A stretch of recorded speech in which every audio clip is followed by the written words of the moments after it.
नमस्कार.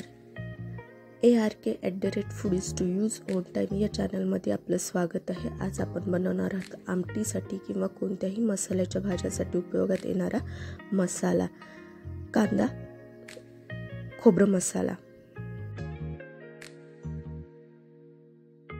एका पॅनमध्ये 2 पळी तेल घ्यायचे.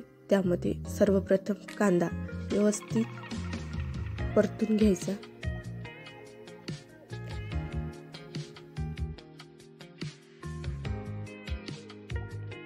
कांदा व्यवस्थित लालसर परतून झाला की त्यात हरभऱ्याची डाळ टाकायची.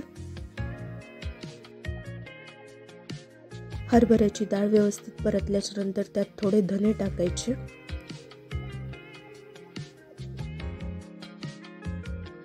ने व्यवस्थित परतणं झाल्याच्या नंतर त्यात थोडे शेंगदाणे टाकून ते पण व्यवस्थित परतून घ्यायचे. पण हे सगळं करत असताना गॅस कमी ठेवायचा.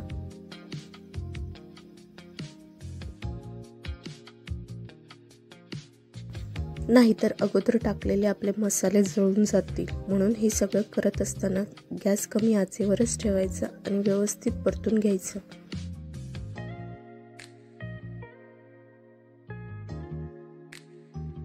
ते जिरं घेतले आहे 1 चम्मच, ते पण व्यवस्थित परतून घ्यायचे.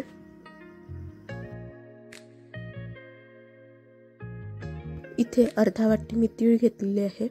आता तुम्हाला ज्या प्रमाणात मसाला बनवायचा आहे त्या प्रमाणानुसार थोडं थोडं काढून घ्यायचं. मी हे 2-3 दिवसाच्या हिशोबाने किंवा 2-3 भाज्यांच्या हिशोबाने बनवलेलं आहे, त्यामुळे मी जास्त घेतलं आहे. तुम्ही कमी प्रमाणात पण घेऊ शकता. आणि त्यानंतर त्याच्यात बारीक किसलेले खोबरे टाकायचे आणि ते पण व्यवस्थित परतून घ्यायचं.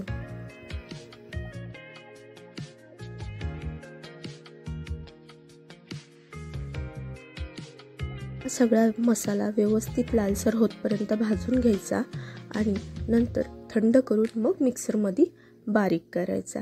आता हा बारीक झालेला मसाला तुम्ही एका पण डब्यात किंवा कंटेनरमध्ये ठेवू शकता. हा 2-3 दिवस व्यवस्थित राहतो. तो फ्रीजमध्ये व्यवस्थित ठेवून द्यायचा. आणि कुठल्याही प्रकारच्या मसाल्याच्या भाज्या म्हणजे भरली वांगी वगैरे तुम्हाला करायची असेल त्यासाठी पण तुम्ही हा मसाला वापरू शकता.